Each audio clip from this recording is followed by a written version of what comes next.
안녕하십니까. 좋은집 TF에서 활동했던 권용훈입니다.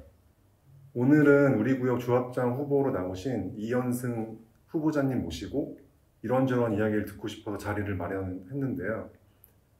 바쁘신 와중에 이렇게 참여해 주셔서 감사드리고, 아직 우리 구역에 많으신 분들이 잘 모르시기 때문에 어떤 분인지 한번 자기소개 한번 부탁드리겠습니다. 네, 안녕하십니까. 조합장 후보 기호 2번 이현승입니다.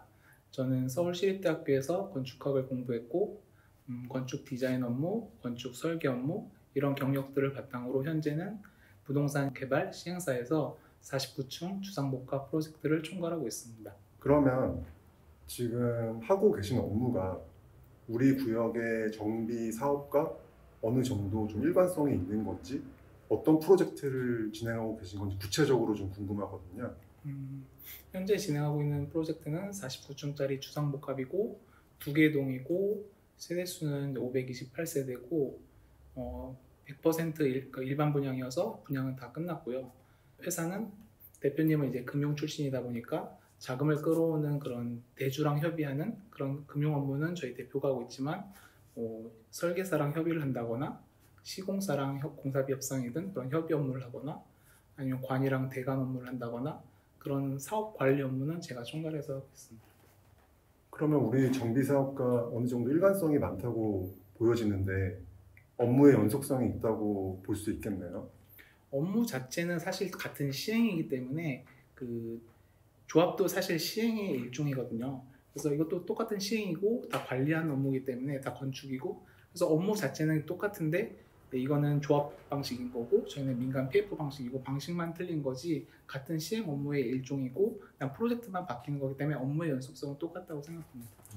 그러면 이번에 우리 구역 조합원분들이 조합장이 바뀌면 속도가 느려지는 게 아니냐 이런 걱정을 많이 하셨는데 네네네. 전혀 그런 부분에 있어서 걱정할 필요가 없다는 말씀이시죠? 그렇죠. 이건 사실 하고 있던 업무는 똑같은데 프로젝트만 바뀌는 거기 때문에 그거에 대해서는 더 늦어진다고 생각하지 않습니다. 그리고 조합장이 바뀌더라도 사실 업체 자체는 업체들이 다 똑같잖아요. 그래서 업체는 똑같기 때문에 그거 느려질 거라 생각하지 않습니다. 조합원 중에 한 사람으로서 굉장히 안심이 되네요. 이번에 우리 추정 분담금이 공개됐잖아요. 네네. 근데 그거에 대해서 걱정하시는 분들이 굉장히 많거든요. 네네. 그래서 추정 분담금 프로세스라든지 추정 분담금을 줄일 수 있는 어떤 아이디어가 있으신지 궁금합니다. 추정 분담금이면 앞으로 저희 사업에서 이제 가장 큰 포션을 차지하는 게 공사비거든요. 그래서 이번 공사비 협상이 중요하고 그다음 추가적으로 이제 시공사에서 준공 때까지 계속 추가 공사비 요구를 할 텐데 그거를 어떻게 방어하는지가 제일 중요하고, 그쪽에서 요구하는 것들을 사실 논리적으로 저희가 반박을 하고 하려면 설계나 시공에 대해서 어느 정도 지식이 있어야 그것들을 반박하고 대응할 수 있다고 생각하고 있습니다. 공사비가 가장 중요하다고 했잖아요. 그쪽 공사비가 사업비 전체에서 차지하는 포션이 가장 크기 때문에 이 부분이 중요하죠. 근데 지금 우리 구역 공사비 TF가 이미 진행되고 있고 네네. 어느 정도 진행된 걸로 알고 있고, 그리고 앞으로도 계속 재정비해서 진행해야 될 텐데 네네. 공사비 TF를 재정비해서 어떻게 진행하실 건지 이런 보관은 있으신가요?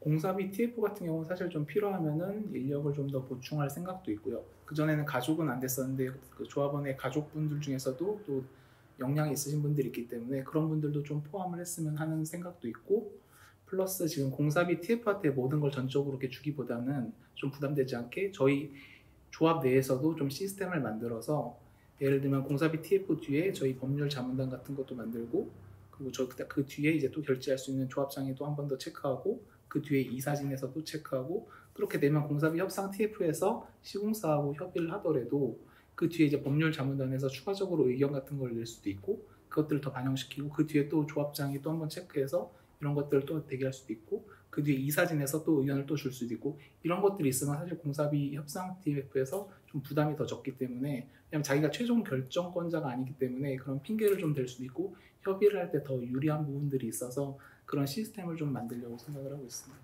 결국 시스템이 잘 되어 있으면 공사비 협상도 어느 정도 우리가 원하는 가격으로 조정해 볼 수 있다라고 알고 있으면 될까요? 그렇죠. 왜냐면 시공사에도 제가 공사비 협상을 해보면 시공사에서도 계속 그런 핑계들을 대거든요. 저랑 협의를 다 하더라도 뭐 법무팀에서 이런 의견들이 나왔다 그러면서 자기가 결정권자가 아니라는 걸 핑계를 대서 계속 그런 것들을 하기 때문에 저희도 저희 내부적으로 그런 시스템을 만들어서 공사비 협상팀이 좀 더 협상을 하기 유리하게 그런 시스템을 만들면 저희도 좀 더 대응하기 좋다고 그렇게 말씀드립니다. 만약 조합장이 되면 네네. 가장 우선시로 여기는 업무가 있으신가요? 지금 현재 상황에서 어떤 게 우선순위냐 그걸 말씀하시는 거죠? 네. 지금 현재는 이제 올해 착공을 하려면 어쨌든 저희 사업장 내에서 오염토가 다 반출이 돼야 본공사 착공이 가능하기 때문에 지금 오염토가 조금 꼬여 있는데 그 문제 꼬여 있는 지금 오염토 이슈를 먼저 푸는 게 가장 우선순위라고 생각을 합니다. 많은 분들이 걱정하고 있는 부분이 그 오염토 정화 작업인데 네네. 그 부분에 대해서 지금 어떻게 풀어갈지에 대한 그런 생각이 있으신지 그게 궁금합니다. 오염토는 지금 일단 어쨌든 대의원회에서 3사 합의안으로 의결이 났잖아요. 그러면은 일단 3사 합의안으로 어쨌든 문제를 해결하는 게 가장 빨리 착공하고 빨리 해결할 수 있는 방법이기 때문에 그걸 일단 1순위로 먼저 접근을 하고 그래서 사실 얼마 전에 에코필 담당자랑도 좀 전화를 해서 몇 번 전화를 해서 그쪽 의사를 확인했었고 다행히 에코필에서 어쨌든 저에 대해서 조금 긍정적으로 생각하고 계신 게 있어서 제가 당선되면 좀 최대한 적극적으로 협의하겠다 그런 스탠스를 보여주신 것도 있었고 에코프라임 같은 경우 이제 그 부사장 결정권자인 부사장이랑도 미팅을 했었는데 거기서도 어쨌든 합의 의사가 있다는 뜻을 밝혔었기 때문에 당선되게 되면 어쨌든 최대한 빨리 합의하는 방향으로 결론을 지려고 하고 근데 이것만 또 보고 있으면 안 될 수도 있잖아요. 그러다 보면 협상에서 좀 불리하게 될 수도 있고 그래서 그에 대한 플랜 B 대안으로 그 GS에 위탁하는 방식도 같이 동시에 검토하려고 GS 쪽에도 사실 그게 가능한지 여부도 물어봤었고 같이 동시에 검토를 하려고 하고 있습니다. 그럼 기본적으로 3자 합의에 대한 게 가장 플랜 A라고 보면 그렇죠. 되고 그게 안 됐을 경우를 대비해서 플랜 B를 네네. 시공업체인 GS와 함께 하려고 그렇게 생각하고 계신다고 그렇죠. 보면 이거가 되겠죠? 일단 우선순위고 근데 협상에서도 뭔가 대안이 하나밖에 없으면 저희가 또 불리하기 때문에 이거는 이거대로 하고 이것도 플랜 B로 두고 더 빨리 할 수 있는 방향으로 저희가 선택하려고. 상대방 후보자님인 엄명순 네네. 후보님도 굉장히 훌륭하신 분으로 알고 있는데 그 상대방 후보자님 대비 본인의 강점이 뭐라고 생각하세요? 저는 어쨌든 이쪽 건축 관련 업무만 쭉 10여 년 이상 해왔고 건축 디자인 업무도 했었고 건축 설계 업무도 했었고 지금 이제 전체 사업을 하는 부동산 시행 개발 업무도 하고 있기 때문에 시행 업무가 사실 관리 업무긴 하지만 일을 시키려면 사실 이 전체를 다 알아야 되거든요.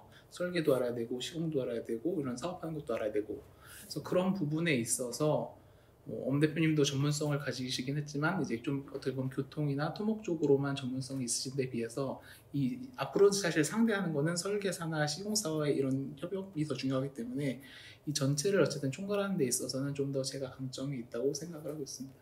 저희가 지금 어쨌든 대관 심의 업무는 거의 마무리 단계라고 보이고 착공 이후에는 건축이나 전반적인 디자인 이런 부분이 더 중요해서 적임자라고 생각하시는 건가요? 그렇죠. 저희 조합원 분들께서 원하는 그런 특화 디자인이나 이런 설계사랑 협의할 때 설계사에서 저희가 어떤 분들이 좀 요구하는 것들이 있어도 그쪽에서 안 된다고 할 때 제가 볼 때는 되는 건데 왜 안 된다고 해? 할 수 있잖아. 이렇게 얘기하려면은 제가 설계사보다 더 많이 알아야 되고 발주처가 시공사에서도 어떤 그런 추가 공사비 요구를 할 때도 이거 굳이 안 해도 되는데 이런 말을 하려면 저희도 이게 맞아야 되잖아요. 확실하게 맞는 거에 대해서 주장을 해야지 안 그런 걸 주장할 수는 없기 때문에 그런 부분에 있어서는 사실 건축적 전문성이 더 중요하다고 생각합니다.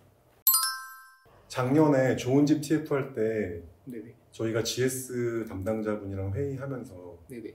저희 벤치마킹할 단지를 개포자이 프리즈넌스를 많이 얘기하긴 했거든요. 네네. 왜냐하면 그분 자체가 개포자이 프리즈넌스 담당을 하고 오신 분이어서 네네네. 그 얘기를 많이 했었고요. 혹시 후보자님이 생각하시는 벤치마킹할 단지나 아니면 완전 새로운 아이디어? 우리 단지를 위한 어떤 아이디어가 있으신가요? 사실 개포 4단지가 지금 지어진 것 중에 잘했다고 생각해서 그거를 일단 기본 값으로 하되 어쨌든 저희는 더 나중에 지어진 거고 그리고 어쨌든 발주처인 지금 조합장 후보도 어쨌든 디자인 베이스고 건축 설계 베이스이기 때문에 당연히 거기보다는 더 잘해야 된다고 생각하고 있고 그러기 위해서 어쨌든 저희는 좀 지금 어떻게 보면 단점이라고 그러는 그런 구릉지 이런 것들을 오히려 역으로 활용을 해서 어떻게 보면 도시명 리조트 컨셉으로 좀 그런 것들을 활용해서 적용해서 좀 디자인을 더 디벨롭 시키려고 생각하고 있습니다. 이번에 저희 조합원분들의 요구사항으로 SKM이라는 특화 업체, 어차피 개포 4단지도 그 네. 업체가 진행한 걸로 알고 있고요. 그 업체가 지금 붙어서 열심히 하고 있는데 네네. 이번에 총회 때 설계 프로젝트 PPT가 오픈이 된다고 하잖아요. 네네네. 근데 그거에서 한 번 더 변경할 수 있는 건지, 만약에 뭔가 더 보완할 게 있으면 계속 바뀔 수 있는 건지, 그런 부분이 궁금합니다. 그렇죠. 사실 저희가 착공을 한다고 해서 본 아파트 공사를 바로 시작하는 건 아니거든요. 저희가 텃파기도 해야 되고, 뭐 흙막이도 해야 되고, 가시설 공사도 해야 되고, 이런 토공사 전 공정이 있기 때문에 그 기간 동안에 충분히 그 경미한 설계 변경 그 범위 내에서는 업그레이드 시킬 수 있는 부분들이 많이 있기 때문에 충분히. 그리고 개포 4단지도 제가 알기로 착공 이후에 들어갔는데도 그런 것들을 업그레이드를 했었거든요. 그래서 저희도 아직 사실 그런 것들을 충분히 업그레이드 할 수 있는 기회가 아직은 있다고 생각합니다. 그럼 아직 많이 늦지 않았고 우리 단지가 굉장히 발전할 수 있는 기회가 아직 많이 남아있다고 생각하면 될까요? 그렇죠. 그 PPT를 보고 거기서도 이제 조합원분들께서 좀 더 구체적으로 하고 싶은 게 있으면은 커뮤니티 시설이나 이런 인테리어나 이런 것들은 얼마든지 충분히 업그레이드 시킬 수 있죠. 그래서 우리 구역 고급화 관련해서 어렵다, 힘들다 이렇게 얘기하시는 분들이 많이 있는데 네네. 그게 진짜 어려운 건지, 어떤 방안이 있으신지, 고급화에 대한 아이디어가 있으신지 이런 것들이 궁금합니다. 고급화는 조금 전에도 말씀드렸듯이 지금 저희 단점이라고 얘기하는 게 사실 구릉지라는 거를 사실 이제 좀 단점이라고 얘기하는데, 어쨌든 그러다 보면은 구릉지다 보면 이제 그 레벨 차이가 나고, 레벨 차이가 나는 부분에 단차 부분에 옹벽 같은 것도 생기고, 이런 것들이 지금 사실 디자인적으로 저희가 잘 풀지 않으면 보기 싫을 수도 있는데, 그런 부분들을 오히려 거기다가 이제 외부 시설물을 설치한다든지 휴게 공간을 설치한다든지 수벽 수공간이나 그런 것들을 설치해서 사실 약간 리조트 컨셉으로 하면은 오히려 더 장점이 될 수도 있다고 생각을 합니다. 뿐만 아니라 그 110동인가 보면 스카이 라운지 같은 것도 있거든요. 그런 부분은 어떻게 보면 요즘 온라인으로 워낙 홍보를 많이 하기 때문에 그런 셀링 포인트가 될 수 있게 그런 스카이 라운지 부분도 좀 특화를 시키고, 그 연계한 그 목의 부분도 스카이 가든 같은 것도 만들어서 그 부분을 좀 연계해서 특화를 시키면 그런 게 셀링 포인트가 될 수도 있다고 생각합니다. 도심 속에 산을 끼고 있는 단지가 몇 개 안 되는데 그렇죠. 그렇게 고급화가 되면 되게 좋은 단지가 될 수 있겠군요. 네네. 굉장히 기대가 됩니다. 많은 분들이 고급화를 생각하면 돈이 네. 많이 들어간다, 네네. 비용이 많이 올라간다 네네. 이렇게 알고 계신데 네네. 돈이 들어가지 않는 고급화 가능할까요? 사실 고급화라는 게 꼭 비싼 자재를 쓴다고 해서 고급스러운 건 아니거든요. 사실 그 건축 요소들 간의 어떤 조화나 밸런스나 그런 톤이나 이런 것들이 사실 중요하고, 디테일을 얼마나 챙기고 사실 설계 안으로 했었던 그 디자인이 얼마나 구현되는지 이런 것들에 따라서 사실 고급화가 중요한 거지, 꼭 비싼 자재를 쓰고 뭐 비싼 명품을 입는다고 막 이렇게 스타일이 이쁜 건 아니잖아요.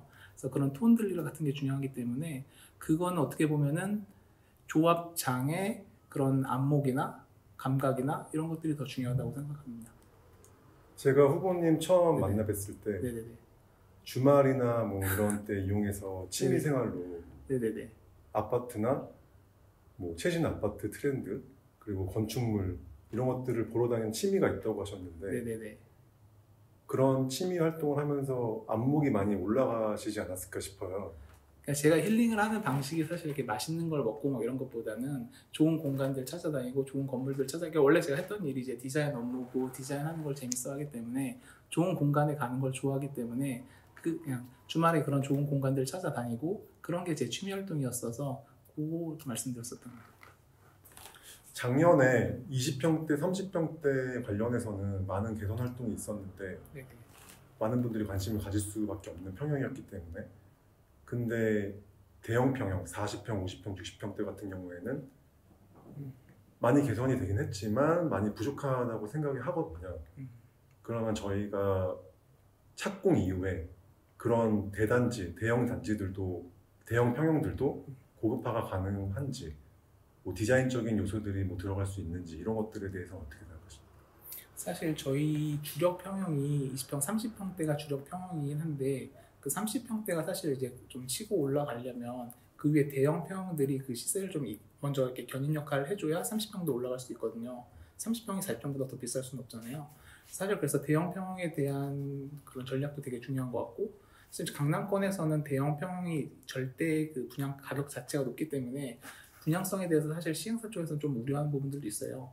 그렇기 때문에 이 부분은 그 나인원 한남 이런 좀 잘된 레퍼런스들을 좀 참조를 해서 커뮤니티도 조금 더 그쪽 대형 평들만을 위한 좀 프라이빗한 커뮤니티도 만들고 디자인도 좀 더 여기보다 좀 더 신경 써서 좀 특화시켜서 더 신경 쓸 필요가 있다고 생각합니다. 그 부분은. 이번 총회 8호 안건인 평형 배정에 관해서 굉장히 논쟁이 많은데요. 후보자님이 만약 당선되시면 평형 배정에 대해서 어떻게 진행하려고 하시는지 문의드립니다.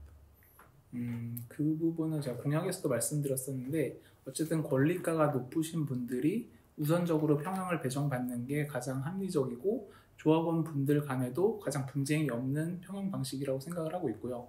이번 같은 경우 어쨌든 총회에서 안건이 선정이 돼야 되는데 2호 이번이 그나마 제가 공약으로 했었던 생각하고 있던 방식과 제일 가장 유사한 방식이고 2번으로 이제 선정이 될 경우 세부적인 것들은 조합원 분들과 좀 더 논의해서 구체적으로 잡아가도록 하겠습니다. 조합원 분들의 의견을 충분히 수렴하기 위해서 설명회라든지 간담회라든지 온라인을 통한 설명회, 소통 이런 것들을 하실 생각이 있으시다는 말씀이시죠? 네네. 뭐든지 간에 안건은 좀 이렇게 이런 것들은 중요한 안건이잖아요. 그래서 1차적으로 사실 생각하고 있는 건 항상 뭐 카페나 이런 것들을 좀 공식화하고 그런 걸 활용해서 어떤 이슈에 대해서 좀 테이블 위에 올려놓고 그거에 대해서 이제 저희는 또 카톡방이란 것도 있잖아요. 거기서 또 충분히 조합원들끼리 좀 논의를 하시고 그런 것들을 통해서 어쨌든 의견들이 반영이 될 수 있도록 그렇게 진행을 하려고 하고 있습니다. 우리 구역은 제 개인적인 생각에 단독주택 재건축이잖아요. 권리가 크신 분들, 특히 단독주택 갖고 계셨던 분들의 희생으로 어쨌든 진행되는 걸로 그렇게 저는 생각하고 있거든요. 네네네. 그래서 그분들의 의견이 충분히 수용이 되게끔 하는 게 가장 중요하다고 생각하고 있고 그런 분들에 대한 설명 이런 거는 어떤 식으로 진행하실 건지 궁금해요. 왜냐하면 그분들은 온라인 이런 거보다는 오프라인 설명회나 이런 거를 원하시기 때문에 네네. 그런 부분에 있어서 어떻게 충분히 납득이 가게 좀 의견 수렴을 하실지 그런 부분이 궁금합니다. 그런 부분도 온라인이 익숙하지 않은 건 사실 전 세대를 아우르는 게 어쨌든 전 세대 전체의 공감을 얻어야 되기 때문에 필요하면 간담회 같은 걸 얼마든지 할 수도 있고 충분히 저희가 설명을 하고 그거에 대해서 뭐 투표 방식을 할 수도 있고 그런 것들은 당연히 의견을 수렴해야 된다고 생각했습니다. 만약 당선되신다면 조합의 시스템은 어떻게 가져가실 건지 그 조합의 조직이나 이런 부분에 대한 보관이 있으신지 궁금합니다. 일단 사업 규모에 비해서 직원은 조금 부족하다고 생각을 하고 있고요. 그리고 저희 항상 조합원분들께서 얘기하시는 게 소통 부족 이런 것들 얘기하시기 때문에 그런 소통 강화를 위해서도 상근 이사를 좀 채용을 할 생각을 하고 있습니다. 아까 말씀드렸듯이 그리고 어떻게 소통을 하냐에 있어서도 좀 카페나 카톡방 같은 거를 좀 공식화시키고 저희 직원분들께서 그걸 관리해서 어쨌든 더 적극적으로 소통할 수 있도록 그런 직원 채용 어떤 인력을 좀 보충할 생각을 하고 있습니다. 중간중간 조합원분들의 소통에 대한 피드백이 있으면 의견을 반영해서 진행시킬 생각이 있으신가요? 그렇죠. 사실 업무 자체를 좀 조합 직원들과 최대한 공유를 해서 누구나 사실 답변할 수 있도록 그걸 사실 공유를 하는 걸 목표로 하고 있고 그건 사실 매주 월요일마다 각자가 어떤 업무를 하고 있는지 사실 공유를 하면서 그러다 보면 전체적으로 사실 이제 모든 직원들이 업무를 알거든요. 그러다 보면 이제 모든 직원들이 다 전화로 답변을 하든 카톡으로도 사실 그 댓글로도 게시글로도 다 답변할 수 있도록 사실 역량을 좀 끌어올리는 걸 목표로 생각하고 있습니다. 누가 어떤 채널을 통해서 물어보든지 답변할 수 있는 시스템을 만든다고 보면 되겠죠? 그렇죠. 그게 최종적인 목표인 거죠. 지금 카페나 카톡 공식 방이 없잖아요. 네네네. 그러면은 만약에 조합장 당선이 되시면 카페나 카톡 단톡방을 좀 더 활성화할 수 있는 방안이 있으신가요? 활성화 자체 이제 공식화 시키게 되면 말씀드린 이제 저희가 이제 관리를 하는 거기 때문에 당연히 지금 가입이 안 돼 있는 분들한테 저희가 안내도 하고 당연히 가입도 도와드리고 그래서 이제 공식화 되려면은 모든 조합원분들이 다 가입을 해야 되기 때문에 그렇게 할 수 있도록 공식적으로 저희가 안내하고 가입을 도와드려야죠. 현재 조합장실은 폐쇄적이고 크기도 너무 큰 것 같은데요. 네네. 이거를 편하고 오픈된 공간으로 바꾸실 생각이 있으신가요? 그 조합 직원들하고 업무 공유를 하고 그러려다 보면 사실 오픈형 사무실이 좋거든요. 그래야 저도 조합 직원들이 어떤 업무를 하고 있는지 항상 파악하기가 좋고, 조합 직원들도 제가 뭐 업체와 통화를 한다든지 그럴 때 사실 전화 통화만 들어도 어느 정도 뭐가 이렇게 진행되고 이제 서로 공유가 되잖아요. 그렇기 때문에 제가 업무하는 공간은 사실 나와서 오픈형 사무실에서 같이 업무를 하는 게 더 좋다고 생각을 하고, 현재 지금 사무실 위치도 현장 근처에 조금 층이 높은 건물 층으로 하면 제가 이렇게 창문만 열어도 현장이 바로 다 보이기 때문에 현장만 사실 이렇게 보면은 무슨 공중에 어느 날 들어와서 다 보이거든요. 그렇게 할 수 있는 위치에서, 그런 사무실 위치에서 사실 항상 상시적으로 일상적으로 현장을 볼 수 있는 그런 위치로 사무실을 좀 옮기면 좋겠다고 생각도 하고 있습니다. 그래서 지금 계약 기간만 언제 끝난지 모르겠지만 끝나면 그 타이밍에 마침 그 근처에 좋은 위치, 걸 수 있는 위치가 있으면은 사실 현장 가까운 게 좋기 때문에 현장 가까운 쪽으로 좀 현장에 이렇게 내다보일 수 있는 거로 그런 데로 옮길 수 있으면 그게 가장 좋죠. 요새 강남권 대단지도 상가 분양 후에 임대가 잘 안 돼서 많이 힘든 상황인데요. 우리 구역의 상가 분양이나 임대에 대한 보완이 있으신가요? 상가 같은 경우는 CJ나 롯데 이런 식으로 그런 데다 통매각을 해서 CJ에서 가지고 있는 브랜드로 전체를 유치하는 방식도 있고, 그런 방식으로 할 수도 있고, 아니면 이제 MD 업체라고 해서 뭐 쿠시먼이나 에비슨형이나 그런 MD 업체들이 있거든요. 임대를 맞춰주는 그런 데를 활용해서 사실 키 탤런트들이랑 이게 조닝이나 이런 것들을 구성하는 방식도 있고, 근데 이제 거기서 중요한 것들이 키 테넌트를 어떤 업체를 데리고 오냐 그런 건데, 예를 들면 뭐 스타벅스나 그런 유동 인구를 만들 수 있는 그런 키 테넌트를 유치하는 게 중요한데, 그런 걸 할 때는 그때도 당연히 조합원분들 좀 의견을 수렴을 해서 그런 MD 업체들을 선정하거나 어떤 키 테넌트를 유치할지 그런 것들은 조합원들 의견을 들어보고 반영할 계획입니다. 요새 전 조합의 비리 문제로 굉장히 시끄러운데 조합장 당선되시면 네네. 이런 부분에 대해서 어떻게 처리를 하실지, 이런 부분은 어떻게 생각하고 계신지, 그런 것들이 궁금합니다. 제 공약을 보시면 조합원 전문가들로 해서 감사 TF를 만든다는 공약이 있거든요. 그건 이제 저희 조합원분들 중에서 뭐 변호사분들도 계시고 회계사분들도 계시고 그런 전문가들이 계시기 때문에 그 전문가 감사 TF를 활용해서 그런 법적인 부분들 그런 데를 다 검토를 해서 문제가 있다면 당연히 법적으로 책임을 물을 예정입니다. 마지막으로 조합원분들께 드리고 싶은 말씀이 있으면 한 말씀 부탁드리겠습니다. 저를 후보로 이제 보내주신 거는 지금 이 비정상적인 상황을 정상적으로 만들자는 조합원들의 의지에 대해서 하나의 도구로서 나오게 됐다고 생각을 합니다. 그리고 앞으로는 이제 시공사의 협상이나 이런 단계에서 지금까지의 제 경험과 경력과 이런 것들이 제가 가장 잘할 수 있는 분야이기 때문에 저를 선택해 주신다면 강남권 최고의 단지로 보답드리도록 하겠습니다. 감사합니다.